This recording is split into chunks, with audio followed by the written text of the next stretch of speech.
Welcome to the Daily Vibecasting. Before we settle in, I just want you to picture the split screen of reality this morning. Yeah. It is. It's jarring. On one side, you've got the U.S. government turning border policy into like a literal game show. We're talking cash prizes, travel montages, basically a leaderboard for self-deportation. And then on the other side, Google and Elon Musk have apparently decided the chatbots are old news. They are now in an all-out race to build embodied AGI, to build simulations so real you can just walk around in them. So you have the physical removal of people versus the digital creation of entire worlds. It's a strange morning. It really is. You have the state optimizing for subtraction, literally removing bodies from the map. And then you have the tech giants optimizing for just creating brand new maps out of thin air. And that's our mission today. We're going to unpack the gamification of the border, the forever audit down in Georgia, the potential death of the video game industry, and the billion-dollar question of whether you even own your own face anymore.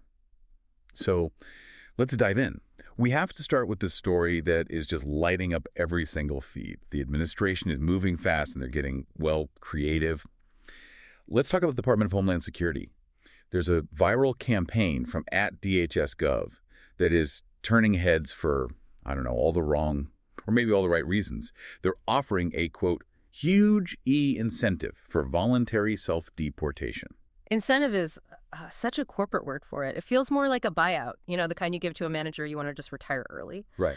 But let's look at the numbers here because the jump is pretty significant. Just a week ago, like January 21st, the offer was $1,000. $1,000, okay. Today, it's $2,600 in cash plus a free flight.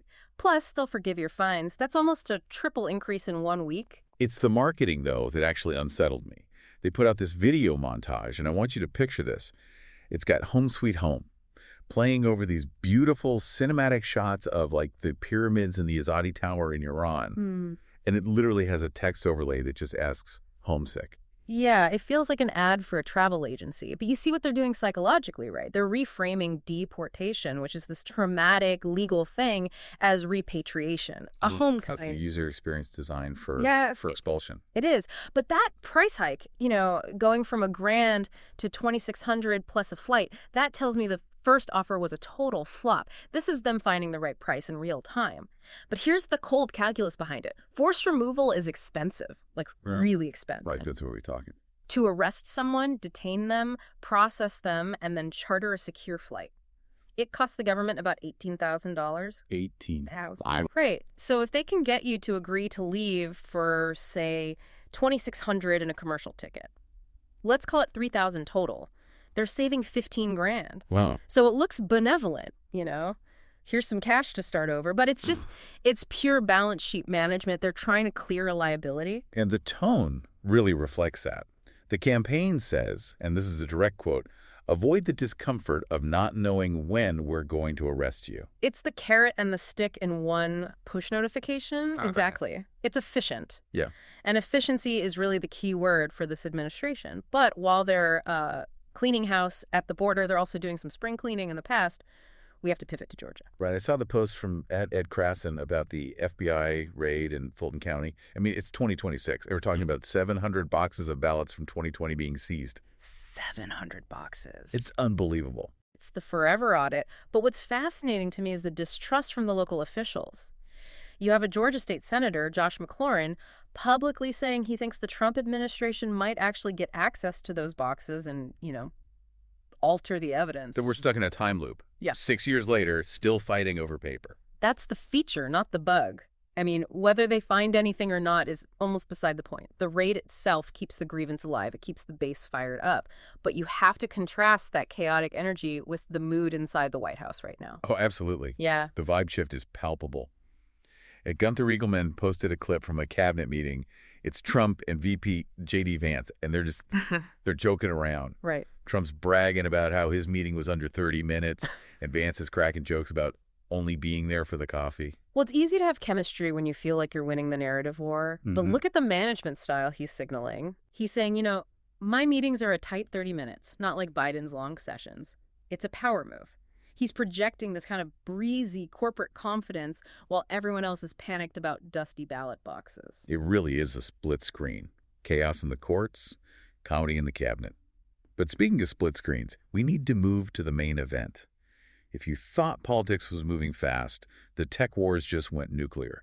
We are talking about a battle for reality itself. This is the story. Forget the chatbots. This is the end game. So Google and DeepMind just dropped something called Project Genie, or Genie 3, and the posts from Min Choi and the DeepMind CEO at Demi Shasapis are just blowing up. This isn't just make me a video, this is embodied AGI. That's the buzzword, yeah, embodied AGI. But we need to explain what that actually means because I think people are missing just how big of a leap this is. Okay, so help me out here. Yeah. We've had AI video for a while, Sora VO. What makes Genie 3 so different? Okay, think of it this way.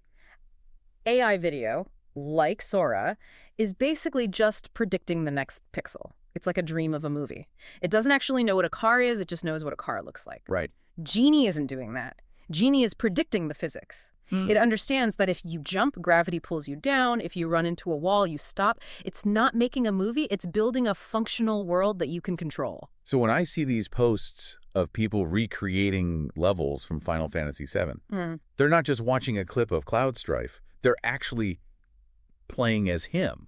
In a limited way, yes. Yeah. You type Cyberpunk City, raining, I'm a detective, and boom, it builds the geometry, the lighting, the interaction logic, and you can walk around in it. That is terrifying for the gaming industry. I mean, why would I pay $70 for Grand Theft Auto 6 if I can just type Grand Theft Auto into Google and get my own infinite version? You just put your finger on the existential crisis for Sony and Microsoft.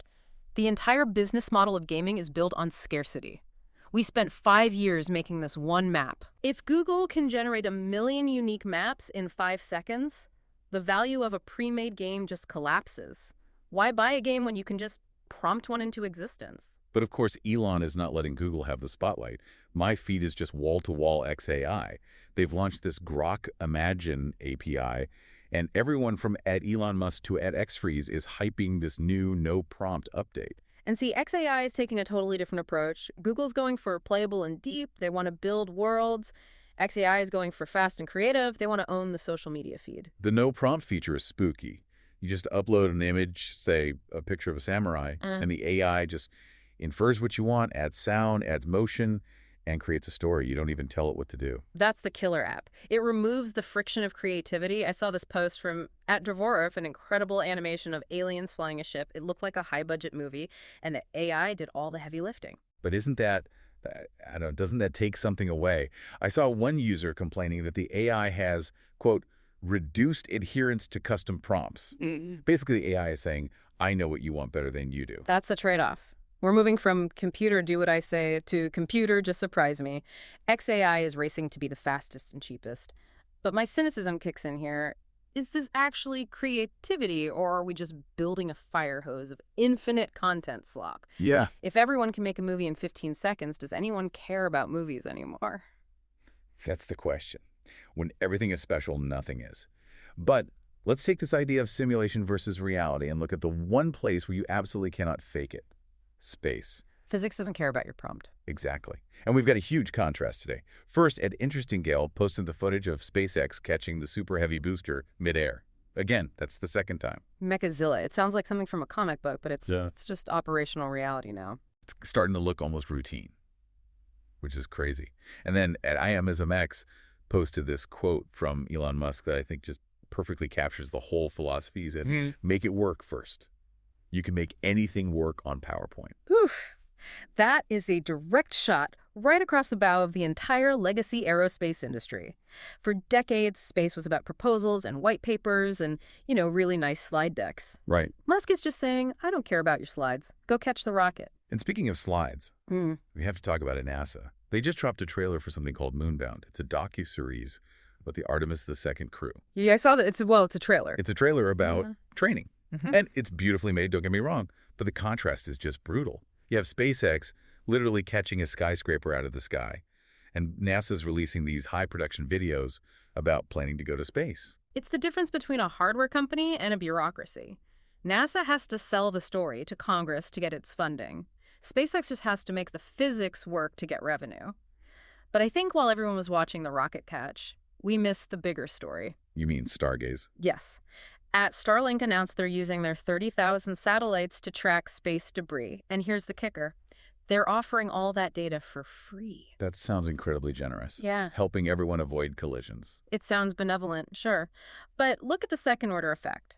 By giving the data away for free, SpaceX effectively becomes the air traffic control for low Earth orbit. Wait, unpack that for me. How does giving away data give them control?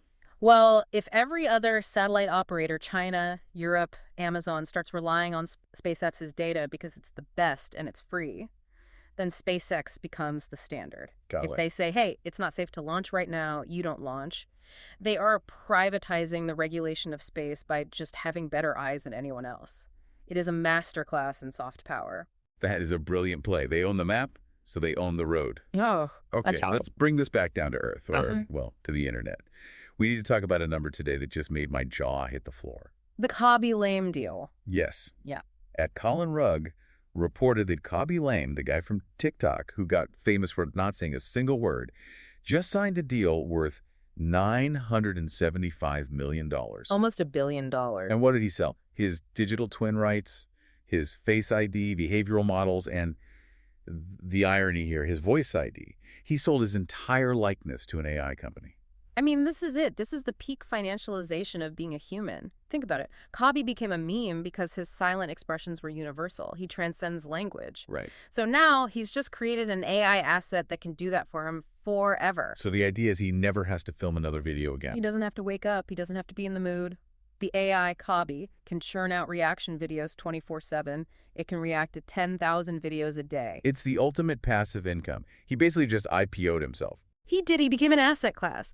But it brings up this huge ethical question. If the AI is making the content, is it still Cobby? And why are we okay with this? That's the debate. Because on the other side of this, people are furious. At Culture Crave posted the trailer for Darren Aronofsky's new project on this day, 1776. It's an AI animated series. And the comments are just vicious. People are ripping it apart, calling it AI slop, talking about the uncanny valley. They're genuinely angry that a director like Aronofsky would use these tools. And this is the double standard. Cobby Lame gets $1 billion for selling his face to a bot, and we call it a business genius. Darren Aronofsky uses AI to tell a historical story, and we call it laziness. Why do you think that is? What's the difference? I think it just comes down to expectations. Cobby is a meme. We treat memes like commodities. They're meant to be copied, to go viral, to be surface level. Aronofsky's an auteur. We expect soul from him. We expect human struggle in the frame. So when a serious director uses AI, it feels like a betrayal. When an influencer does it, it just feels like an efficiency hack. That's a fascinating distinction. We're okay with automating the meme, but not the art. But that line is getting blurrier every single day. It is. And honestly, that Cobby deal, the scary part isn't the money, it's the permanence. That AI Cobby will exist long after the real Cobby is gone. We're entering the era of the immortal influencer. Which brings us to the end of today's dive. We've covered deportation as a game show, playable worlds, rocket catchers, and billion-dollar digital twins. What does this all mean for tomorrow? Give me your prediction. I'm looking at this Cobby deal, and I'm looking at the Grok no prompt feature, and I'm predicting a collision. I think within 6 months, we're going to see a massive digital twin scandal. Okay. An AI version of a celebrity, someone who signed one of these deals, is going to say or do something that the real human vehemently disagrees with. You know, a political stance, something offensive. And we're going to see a massive lawsuit over identity rights.